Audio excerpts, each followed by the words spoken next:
tidak apa, kalau pinjolnya itu legal tapi sesuai dengan ketentuan tadi, akadnya bisa akad kita dengan pinjolnya yaitu akad ijarah sewa atau sewa jasa atau jualah ya saya. Video ini dipersembahkan oleh Radar Bank. Semua orang butuh uang.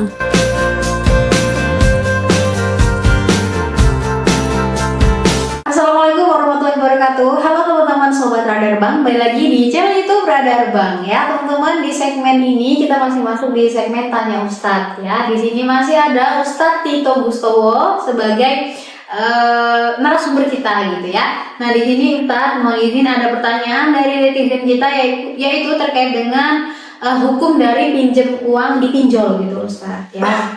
Banyak kasus-kasus pinjol sebenarnya merajalela tentunya di Indonesia. Nah itu hukumnya dalam pandangan Islam itu seperti apa sih Ustaz? Oke, terima kasih Mbak Rina.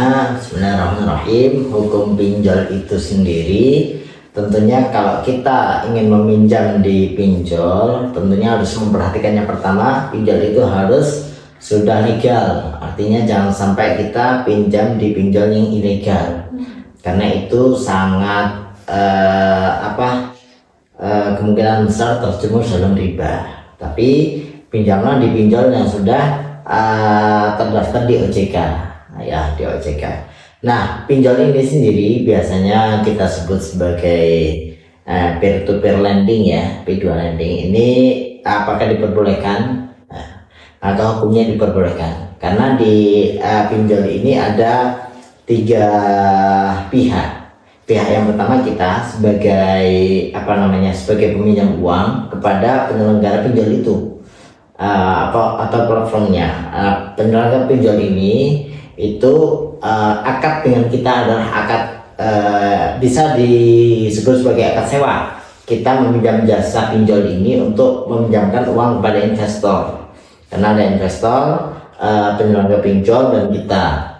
Pinjol ini sebagai akad dengan kita, yaitu yang pertama sewa. Kita menyewa jasa pinjol untuk meminjamkan uang kepada investor. Ini diperbolehkan. Atau masuk dalam akad yang kedua adalah jualah. Jualah itu sayembara, akad sayembara. Bahasanya begini, saya minjem uang ke kamu 100. Kalau kamu meminjemin bisa nyariin investor, saya kasih 10 gitu ya. Jadi 110.000 kita pinjam kepada pinjol, tapi pinjol meminjam kepada investor 100 saja. Nah pinjol mendapatkan uang dari kita 10. Itu adalah akad masuk dalam akad jualah atau sayembara. Nah dan ini diperbolehkan. Nah adapun pinjol, pihak pinjol dengan investor ini merupakan akad mudharabah atau kerjasama. Tentunya ada kerjasama sebagai pemilik modal yaitu investor, dan yang mengelola uangnya itu yaitu pihak pinjol. Maka di sini terjadi akad antara pihak pinjol dan investor, maka ini juga diperbolehkan selama masih masuk dalam koridor atau rukun dan syarat dari mudharabah itu sendiri. Jadi kesimpulannya, ketika kita meminjam di pinjol harus perhatikan pinjol itu terdaftar di OJK dan jangan sampai juga kita telat bayar.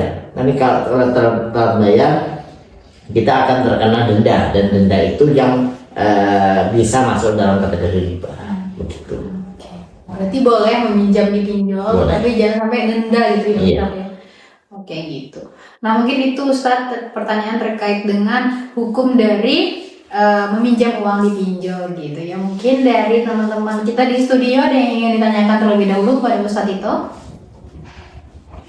Ya, izin bertanya Ustadz. Ya terkait dengan pinjol ya tadi ya, mungkin bagi saya yang belum pernah melakukan pinjol ataupun pinjaman online gitu. Nah mungkin apa sih mungkin yang bisa saya perhatikan itu, hal-hal apa yang bisa perlu diperhatikan itu untuk saya ingin meminjam online gitu, yang bisa sesuai dengan syariat Islam gitu kan. Oke, terima kasih Mas Alwi. Yang perlu diperhatikan hanya 2. Yang pertama tadi pinjolnya itu harus legal atau sudah terdaftar di OJK. Yang kedua adalah jangan sampai kita terkena denda tadi, denda di tengah-tengah pembayaran. Kita harus membayarnya sesuai dengan tanggal jatuh tempo yang telah ditentukan. Oke, sudah terjawab rekan Alwi. Oke, masih ada lagi yang ditanyakan mungkin rekan-rekan?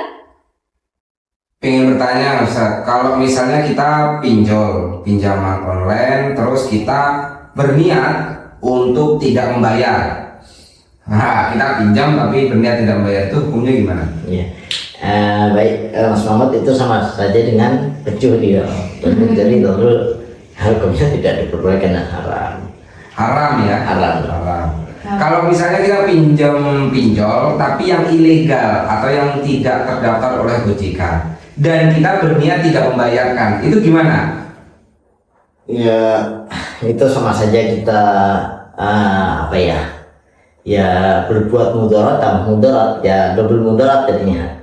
Artinya gini, artinya ketika kita meminjam di pinjol yang tidak sesuai dengan OJK, itu sangat berkemungkinan besar untuk terjadinya riba di situ, karena biasanya setahu saya pinjol-pinjol yang ilegal itu sangat mencekik, artinya bunganya bisa menambah setiap bulannya, bertambah setiap minggunya, dan itu yang tidak dikehendaki di pinjol ini. Gitu. Berarti yang harus ditegaskan di sini, kalau misalnya kita melakukan pinjaman online di mana bunganya itu berbunga atau anaknya beranak ya, bunganya berbunga, itu haram ya Ustaz? Iya, tentu saja itu masuk dalam kategori riba. Tapi kalau misalnya bunga itu pinjamannya flat atau tetap, pinjolnya itu nggak apa-apa? Ya, tidak apa-apa. Tidak. Dan kita harus berusaha untuk membayarnya sesuai tepat waktu, jangan sampai didenda. Denda juga nanti timbulnya adalah riba lagi. Oh, kalau denda dari pinjol itu berarti hukumnya riba lagi. Riba ya? lagi. Oh. Oke. Izin Ustaz, tapi kalau misal pinjolnya itu ilegal, tidak terdaftar oleh OJK, tapi ternyata ya sistem yang dia berikan ataupun ya syarat saya berikan itu sudah sesuai, misal tadi bunganya sesuai, itu tetap haram atau bisa halal Ustaz? Ya, itu kalau pinjolnya itu ilegal tapi sesuai dengan ketentuan tadi, akadnya bisa akad kita dengan pinjolnya, yaitu akad ijarah sewa atau sewa jasa atau jualah ya, sayembara, dan akad pinjol sama investornya sesuai dengan beberapa tadi ya, boleh-boleh saja. Gitu. Sudah terjawab ya teman-teman semua untuk pertanyaannya, mungkin kita cukupkan. Ya, kurang lebihnya sudah cukup ya Kak, biar teman-teman yang mungkin mau minjam pinjol dan sebagainya bisa lebih terpahamkan dan lebih hati-hati ya intinya Ustadz ya, daripada nanti untuk kebutuhan dan lain sebagainya, atau ini kalau bisa dihindari lah ya namanya pinjol itu ya Ustadz. Oke, terima kasih atas jawabannya Bu. Ya baik, terima kasih teman-teman semua atas pertanyaannya. Oke, mungkin sekian Ustaz, terima kasih atas jawabannya. Semoga dapat membantu kebingungan rekan-rekan kita di luar sana gitu ya. Semoga videonya dapat bermanfaat untuk teman-teman semua. Jangan lupa like, komen, dan share terus video kita, dan sampai jumpa di video-video kita selanjutnya.